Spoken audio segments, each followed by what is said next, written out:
OG Gordo, tapping in from Phoenix, AZ. Today is November 15, 2021. And today we're going to talk about a man who was sentenced to 4 years in prison for another man's crime. But what he is referring to is his celli. Okay, I don't remember his name.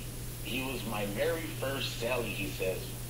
He was probably in his early 70s, thin, tall, and in excellent shape. His bunk looked ready for a military inspection at all times. Not a wrinkle anywhere. Crisp, sharp folds. He arrived just a few hours behind me. After making his bed up, he launched into an exercise routine.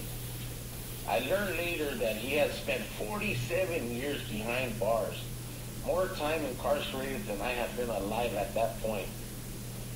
He started off with some minor infractions while in the military and was sentenced to the brig. When he got out, his dishonorable discharge made it hard to fit back in. He would commit offense after offense and be sent back for increasingly long periods of time. Life on the installment plan, they call it. He was institutionalized. He couldn't survive out in the real world. Nothing in 47 years of prison had ever taught him how to hold down a job or make ends meet on a paycheck. I suspect he had never known a woman's love. He missed the structure and the freedom of prison. He didn't have to work in prison. Didn't have to worry about money or where his next meal would come from. For this older man, it was a no-brainer. He would just catch a ride in a cop car back to prison. But how to do that? What would be the quickest and the best way back to his cold comfort of bars and bunks? This man was an expert in that area.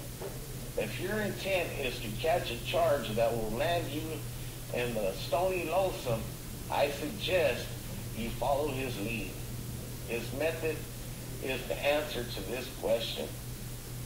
He walked into the bank, federally insured by the FDIC, and presented a note to the teller.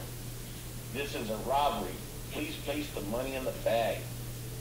The teller handed him a bag of money, and I can imagine him smiling and giving a wink as he calmly walked out.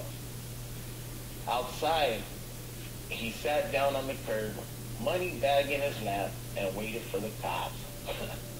By robbing a bank covered by the FDIC, he knows he's going to a federal prison.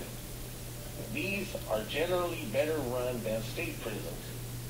By using just a note with no weapon whatsoever, he knows that he'll go to a lower custody facility. This is the reality of what prison does. Anyone who believes that a couple decades behind bars will teach someone a lesson is right. The lesson is that the world is a dangerous place full of people who don't want you in it. And once you've been to prison, you might just as well stay there. Well, the moral of this story is basically after you spend so long in prison, you have nothing to look for. I mean, I've heard of a lot of people doing a lot of time, coming out, using their time wisely, getting educations, and coming out being productive members of society. But that all comes down onto what you choose to do and how you choose to use your time while you are incarcerated.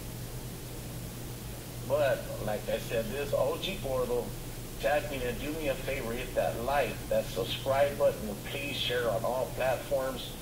And thank you for supporting your boy, OG Gordo, roll call state to state, and I'm out.